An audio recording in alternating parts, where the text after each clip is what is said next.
Hi, everyone. I'm Lindsay here with the Gaian Fairy Congress, and I'm here today with Lori and Zing and Susan. We wanted to talk about the community that is the Congress, because the Congress is, it's not just about one teacher. We're about this connection with the fairy realm. And just to give you a little bit of background, the Fairy Congress actually started in the fairy realm. There was a woman who lived in London in the 1950s, and she could communicate with the fairies in her garden. And her fairies decided to have a congress to discuss the human problem. And she was the only human there, but she took notes, and those notes became a book that Michael Pilarski then came across. He read the book, and he was so enthralled with this idea of a fairy congress, he decided to start it on the physical realm with lots of humans. And so he had it at a retreat place that I used to own in the Meta Valley. It was there for 20 years. So I became involved that way. And then Michael tends to get involved with lots of other things, and I took over the administration. But so the Fairy Congress is not about one human. In my turn, I will pass it on to somebody else. So yeah, we wanted to get together today and just give everyone more of a sense of what the Fairy Congress was about. So we're going to go around, and maybe we'll start with Zing. If you could say what brought you to the Congress? What was your path there? I started with a master's in counseling psychology and being a Reiki master teacher. And I did healing and teaching and organizing holistic events and painting, therapeutic art, and communicating with my angels. So I was an angel communicator for years. And one day my angel said, "You need to learn to communicate with nature spirits." And I went, okay. So I got Ted Andrews' book and I learned how to do that, which was awesome. It opened up my eyes to this whole other realm of being. And I wrote a book about my experiences. Here we go. Fairy Wisdom to Live By. And it was in the process, after writing that book, I heard about the Fairy and Human Relations Congress. And I said, oh my God, I have to go. I have to go be there. So on my book tour around the country, I made sure I could stop there. That's how I got there. Right, great. There's always a moment of serendipity you find at the Fairy Congress. And Lori? I I am retiring my life, retiring my vehicle of life. I have been retired for a few years now, and I've been on the grandmother train. I have a granddaughter who's 13 in Boone, North Carolina, and a 3.5-year-old granddaughter in Portland, Oregon. I came from a background of wellness and health, massage therapy, cranial sacral work, things of that nature. One day when I was sitting in my little apartment in Portland, I was kind of scrolling through Facebook, and I saw this ad for a fairy congress, and it captured my eye.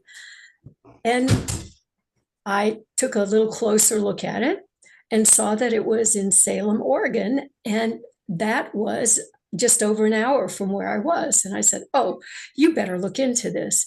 And I did. And immediately I said, these are my people. These are the people I need to know here, because I'd been in Portland.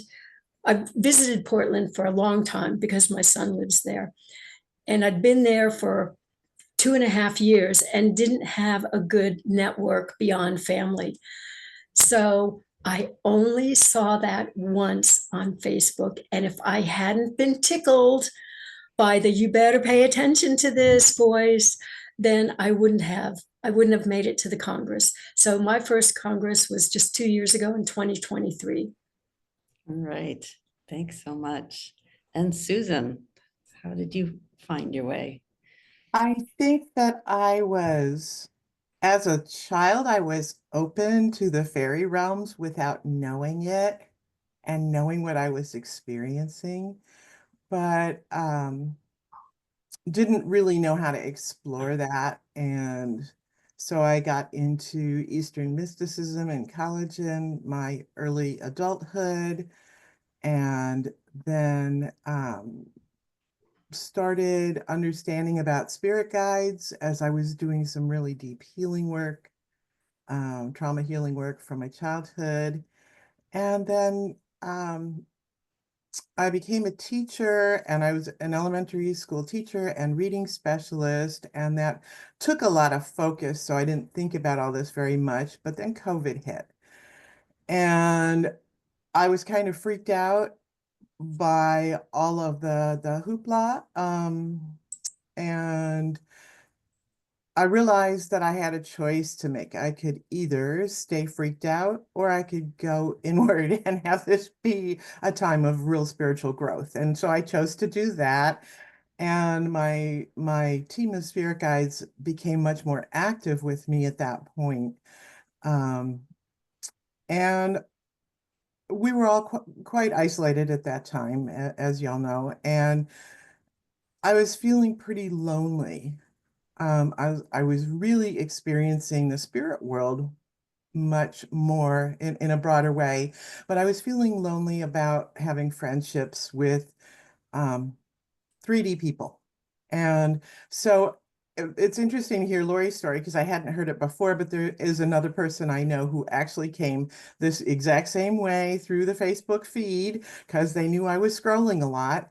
To the 2023 Congress was my first one. And indeed, at first I was like, why are these my people? But as I came to the Congress, it was like, oh, these people are really living this. And not only that, but not to get too far ahead, but when I was on the property, I could feel the aliveness and the way that the beings of the land were awakened. So I'll leave it at that for now. All right. Thank you so much. It's great for me to hear all your journeys. Yeah, because I didn't know all the details. So next question is, what keeps you involved? What keeps you coming back? What did you find at the Congress that makes you want to stay here? Zing, do you want to go first? We'll go in the same order. So I was there in 2022, and I was amazed at the bright energy of the forest we were in, from the people and the forest. I was amazed that there was a Congress of nature spirits and humans together. I couldn't conceive of such a thing before, and to find it hundreds of people who already believe in this, who already live this. I love the creativity where all the workshops had things that each of us could do through art or dance or movement to connect with the nature spirits. I like that people's experiences, the wisdom from the trees was tacked to the trees along the pathway. I love that all different ways of learning were included in the activities we did, whether it was songs or dancing, and so many group things, everyone together. It was such a strong sense of community. Those are things I carry in my heart ever since then. All right. Thank you. And I just want to add, because we have both an in-person event and an online event. And and it's interesting because we're all talking about the in-person, and the in-person is it's kind of our heart, but the online, the reason we all came together here is because we're all in the book club online and we all live in different places. And it's great to feel that connection between the in-person and the online. Since coming to the in-person one, I have to be at each online one, because it just brings back that sense of community all over again. Yeah, it's really the online. Some people find the online is the doorway that then gives them the courage to go to the in-person. And I think some people go to the in-person and they get so caught up that then they come to the online. I think it can go both ways. But anyway, Lori, what about you? So the first year that I signed up, I volunteered in the kitchen because I kind of wanted to observe everything. And that was such an extraordinary experience because the kitchen was run by a family, and it was so warm, and the food was so nourishing and so full of love. And it was so incredible to see that they met everybody's needs. And I made so many good connections with people, that the seeds of friendships that have evolved over time and are having very positive results in my life right now. The online, I couldn't wait to join the whole community as a member, and I had to wait until the online program that next January in order to do that. So now I have a community of friends. I listen to the monthly workshops. I participate in as many things as I possibly can, no matter where I am, if I'm on the East Coast or the West Coast. And it's just been a phenomenal experience, and has opened so many doorways for me. Thank you. Yeah. And Susan. So when I came, I'm an introvert, and so people talk about all these group things, but what's so lovely about it is that I'm an observer when I first get into something, and it was just fine that I go take my shower and hang out quietly on the side and not, eat my breakfast, but I don't need to really get into the middle of everything. And still, I could feel the energy of everything that was building. When I was I'm talking about this summer in person, and the workshops were really wonderful because everything was experiential. So I've been to enough things where where it was a lecture, but this was developing my own connections. And not only that, but I would run into people, like I ran into a couple of different people who said, I'm a dragon.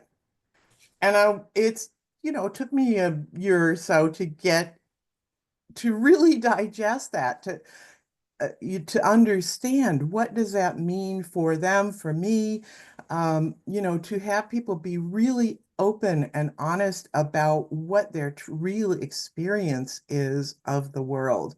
It really allowed me to go deeper with my experiences and to claim what I consider the human birthright of experiencing things not only with our five senses, but with all of the other senses that we've been gifted with. Um, so as we've heard from Lori and Zing, I was like, okay, well, I got to do more of this. I can't wait a whole year. So doing the online in January, it was really surprising to me that that same energy was there, that we were actually able to create community. And I think that for me, one of the most important things about the Fairy Congress and the Gaian Congress is that it is done in co-creation with the beings from these other vibrational realms, shall we say. Not only in co-creation, but they take the lead. And the humans actually follow their advice. And I actually downloaded this little quote from Orion Foxwood because I thought he said it really elegantly. He said, I've been teaching at this fantastic gathering, Fairy Congress, for several years now. This was some years back. It really is the premier gathering on working with the nature spirit realm. Loving, caring, committed, and powerful teachers and community. I love you, Fairy Congress, he says. And that being the premier gathering doesn't mean, in our culture's way of ranking everything hierarchically, it's about this co-creation and this connecting that happens. And online, that happened really powerfully for me. And I'll just say one little thing, and then I know we're gonna talk a little bit more about our current experiences. But for me, for example, in the online, I went to Aislinn. I always say her I'm just going to say Aislinn because I always say her last name wrong. So anyway, I went to her candomblé workshop, and I was connected with and inspired to write poetry with them.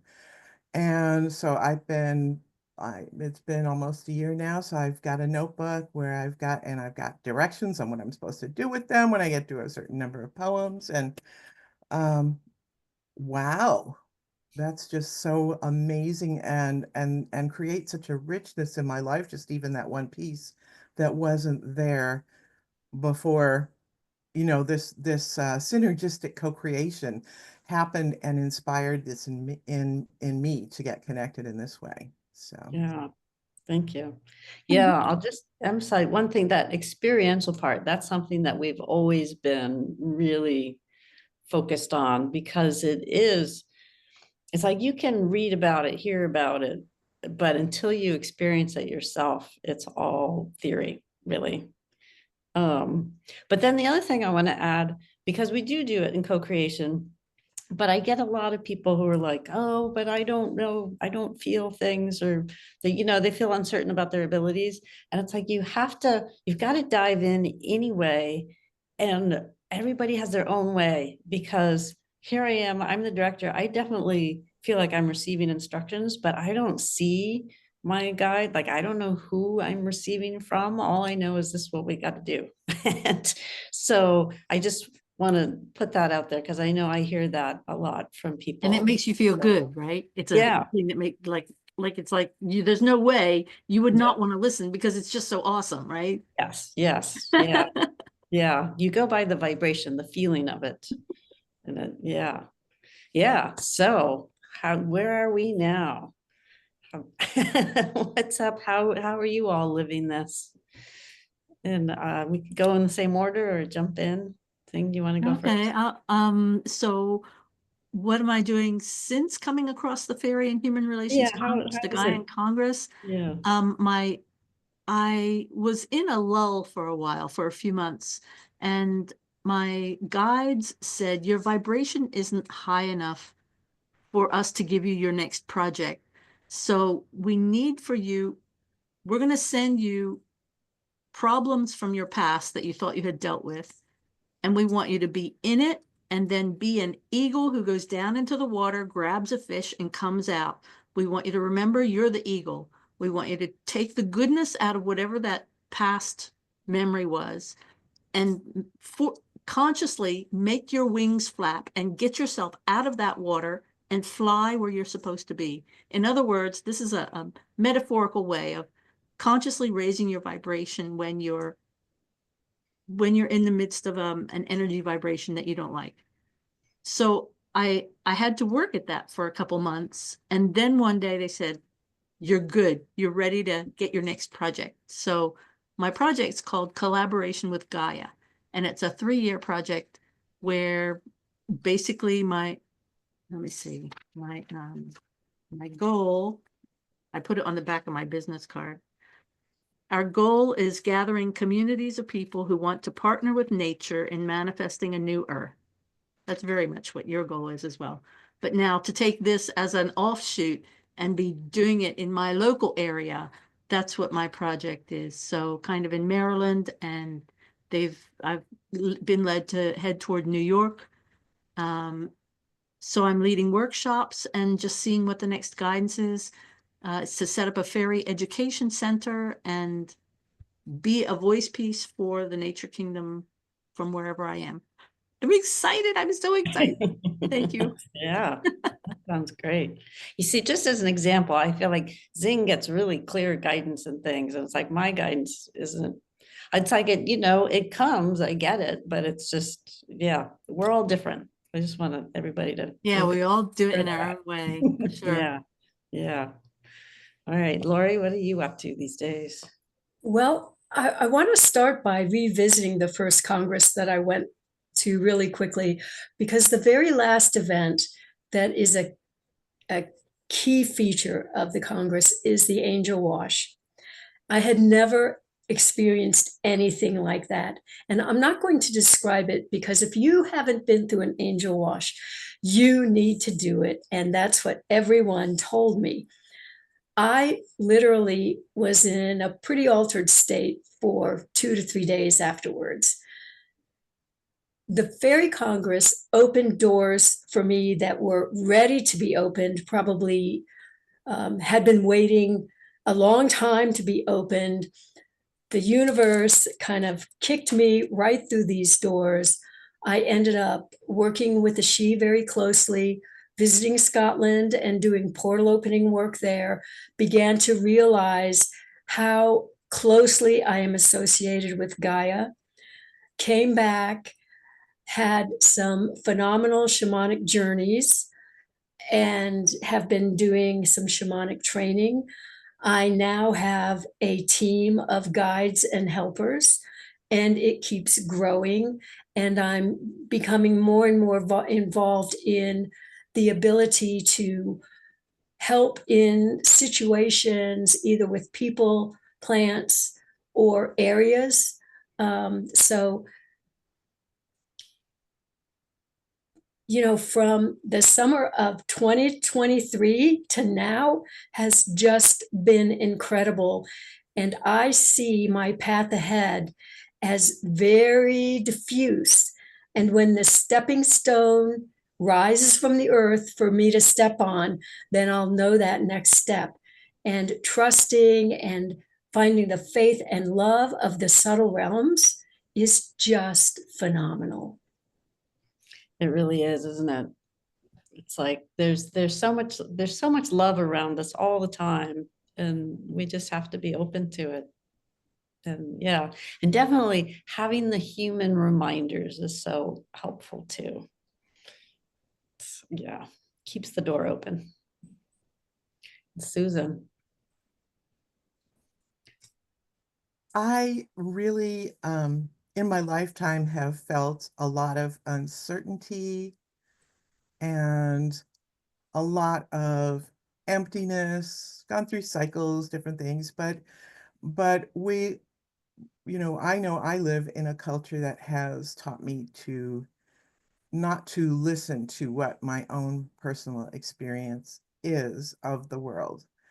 And as I have this community of support, um, and these pathways to experiencing more deeply for myself, I've really opened up to this becoming much more certain for myself. And I find that I'm not unhappy, even though there are all these things happening in the world around us, but there's this inner calmness and inner happiness because I have these connections that are deeper. And I'm able now to be stepping more. I've been dealing with a lot of things that are medical issues since I've retired a year and a half ago. But as part of all of this, I'm stepping into my elderhood as a really positive thing. And so, I look back at who I was when I was younger, and this is just sort of this is a natural progression, to be someone who can experience these things more deeply. Um, I went to Hawaii a month after my first Fairy Congress, and I was really appreciative because I had mentioned dragons before. I was able to, unexpectedly to me, meet some dragons. Again, I don't see them. It's something where I hear them and I sense the energetics of it, but get some beautiful deep teachings and then bring that back with me to Oregon where I live currently. And I'm exploring a relationship in what when we so I'm part of book club, and one of our books we read was Spirit Marriage, and it was beautifully synergistic that concurrently I was exploring a spirit marriage, and I'm continuing to explore that. And the wonderful thing about connecting with beings in these other realms is not only is it incredibly nourishing personally, but it's sort of this ever widening frontier, you never finish. There's always more to explore and more to know. So it doesn't matter where you start. You can start with not knowing at all and just being open, and there's just so much to explore. And as Lindsay keeps saying, it's different for each of us. So I'm also, the gnomes are really excited to be connecting with me, and I think that builds the gardening I'd done without understanding at the time that I was connecting with them. So there's, yeah, it's this ever expanding horizon. Yeah, it is, isn't it? Just like nature, we keep growing. It's never over. All right. Well, thank you all for hanging out and being part of book club and everything else. This is Thank- what, yeah, we I want all, to say thank you too, to you and to all the organizers, because this Absolutely. is such an awesome community. I am so grateful that you exist. yeah. Well, what I like about it, and the community is free, and it's like, I know everybody else charges, or a lot of other people charge for their community. It's like, well, that's not really a community. I don't know. It's like, yeah. Anyway, yeah, I'm thankful to you all because we all make it work together. We're all, yes, vital ingredients. So thank you all. And yeah, hope to see everybody watching at some future event, even if you just join the community. It's great to have people there. All right. Bye, everyone.